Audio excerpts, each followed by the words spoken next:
발생 원인은 대부분 선천적인 원인이라고 볼 수 있겠습니다. 탈구된 슬개골을 다시 원위치로 돌리려는 강아지들의 노력입니다. 수술에 관한 결정이 있어서 중요하기 때문에 잘 들어주시기 바랍니다.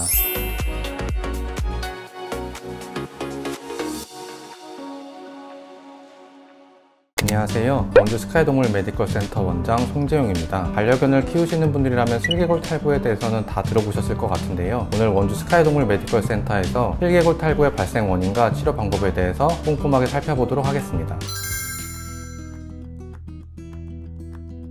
슬개골 탈구의 발생 원인은 대부분 선천적인 원인이라고 볼 수 있겠습니다. 많은 보호자분들께서 보호자분들의 관리가 잘못됐다거나 환경 문제가 아닐까 걱정을 하시곤 하시는데요. 대부분은 선천적인 결함이라고 보시면 될 것 같습니다. 그럼 왜 슬개골 탈구에 걸리는지를 생각해보면 이 또한 유전적인 결함 때문입니다. 오랜 세월 잘 달리게끔 적응하게 된 보더콜리 같은 경우 슬개골 탈구 질환은 드문 질환인데요. 저희가 대부분 기르고 있는 소형견들은 작고 예쁘고 귀엽게 그런 목적을 가지고 번식이 이루어지기 때문에 그에 따른 골격에 결함이 생기게 되는 것이죠. 작은 골격의 기능을 하게끔 다 담으려다 보니 생기는 결함으로 이해해야 합니다. 슬개골이 하는 역할을 간단하게 말씀드리도록 하겠습니다. 슬개골은 저희가 사람으로 따지면 앞벅지라고 하는 이 허벅다리 근육이 슬개인대라고 하는 부분으로 이어지고, 슬개인대는 더욱 길어져서 정강이뼈에 붙게 됩니다. 슬개인대 안에 이 손톱만한 슬개골이 존재하게 되는데요. 무릎을 구부렸다 폈다 할 때 이 슬개골이 관절면을 왔다 갔다 하면서 도리의 역할을 해주시는 구조물이라고 생각을 하시면 될 것 같습니다. 대부분의 소형견들은 이 슬개골이 내측으로 빠지게 되면서 정상적인 관절을 가지게 못하게 되면서 증상을 보이는 경우가 많습니다.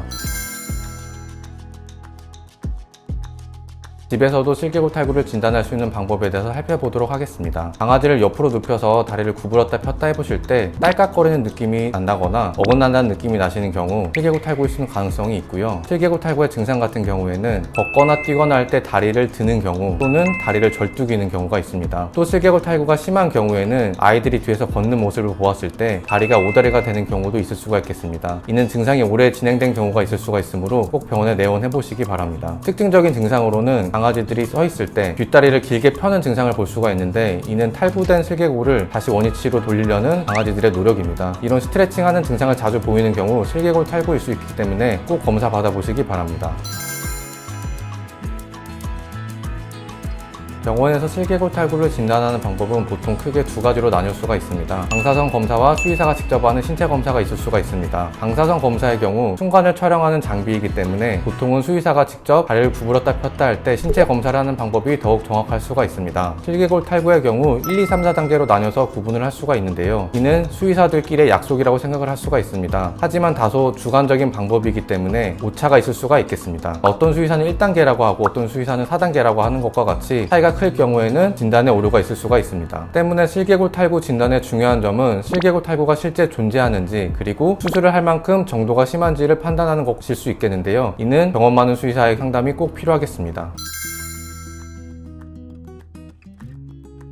수술이 정석적으로 지시되는 경우는 슬개골 탈구가 2단계 이상이면서 임상 증상을 동반했을 때입니다. 하지만 앞서 말씀드린 것과 같이 진단 자체가 주관적일 수 있으며 임상 증상이라고 하는 것 또한 평가가 주관적일 수 있습니다. 수술을 말씀드리기에 앞서 슬개골 탈구의 병인론을 살펴보겠습니다. 슬개골 탈구의 병인론은 수술에 관한 결정이 있어서 중요하기 때문에 잘 들어주시기 바랍니다. 슬개골 탈구는 선천 질환인과 동시에 발달 질환입니다. 발달 질환이라 함은 시간 지나면서 보통 증상과 소견이 진행되는 경우가 많습니다. 3단계 이상인 상태에서 오랜 시간이 지나게 되면은 뼈와 골격의 변화까지 발생할 수가 있습니다. 슬개골 탈구의 경우 슬개골이 내측으로 빠지게 되면은 이 슬개인대는 내측에서 힘을 작용하게 됩니다. 이 슬개인대가 오랜 시간 동안 내측에서 잡아당기게 되면은 뼈는 바깥쪽으로 휘게 되는 모양을 볼 수가 있습니다. 이처럼 골격 변형까지 동반하게 되는 경우에는 뒷다리의 기능은 더욱 악화될 수가 있습니다. 하지만 모든 슬개골 탈구가 4단계로 진행되고 모두 다리를 불편하게 되는 것은 아닌데요. 하지만 대부분의 높은 확률로 진행되는 경우가 많기 때문에 예방적으로 수술을 권유드리게 되는 것입니다. 이미 심각한 정도로 슬개골이 진행되어 버린 경우 수술 또한 어려워지며 수술의 예후 동안 불량해질 수 있기 때문에 상담을 받아보시길 권유드립니다. 앞서 말씀드린 것처럼 슬개골 탈구는 출기뿐만 아니라 수술을 결정하는 시기 동안 매우 중요하기 때문에 꼭 경험 많은 수의사 상담 받아보시기를 추천드립니다.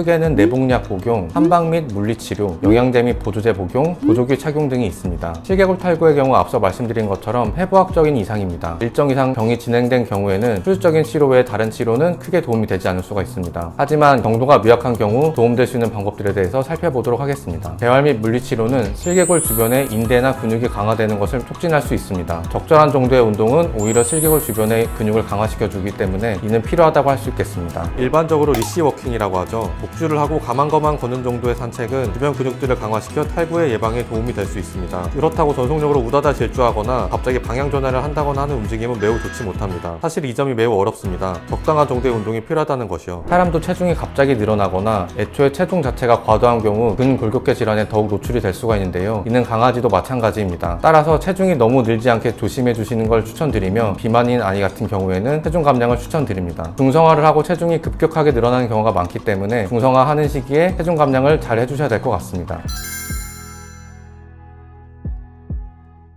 수술 후 관리에서 중요한 점은 적절한 운동 제한과 적절한 운동입니다. 다소 상반되는 말일 수도 있는데요. 강아지의 경우에는 수술 직후 통증만 지나게 되면은 의식적인 조절을 하지 않아 합병증이 생길 수가 있습니다. 따라서 집에서도 적절한 관리가 필요할 수 있겠습니다. 평소에 과격하게 움직이는 아이라거나 동거견과 격하게 노는 경우, 반드시 장시간의 산책 이후에 배변을 하는 경우거나 매우 다양한 상황들이 있는데요. 수술 후 한두 달이 지나 치료가 종료되기 전까지는 위험 요인들을 통제하거나 제거하는 것이 좋습니다. 너무 흥분도가 높거나 행동학적으로 운동 제한이 안 되는 경우는 진정제 또는 항불안제 같은 약물도 고려해 볼 수 있습니다. 보통 붕대 착용 여부에 대해서 많이들 여쭤보시는데요. 경우에 따라서는 그렇게 진행하는 경우도 있으나 관절의 존재는 구부러지고 펴지기 위해서인데 장시간 붕대를 하게 되면 그 기능이 퇴화되어 버릴 수가 있습니다. 오히려 다리가 뻣뻣해지는 경우가 생길 수가 있겠죠. 그래서 보통 수술 직후 며칠 동안만 붕대를 유지하고 그 이후에는 제거하는 경우가 일반적입니다. 마지막으로 영양제 및 보조제에 대해서도 많이 여쭤보시는데요. 시중에 광고를 보면 저도 먹고 싶어지는 경우가 많습니다. 그만큼 효과가 굉장한 것처럼 보일 수가 있습니다. 하지만 수의학도 과학의 일부이기 때문에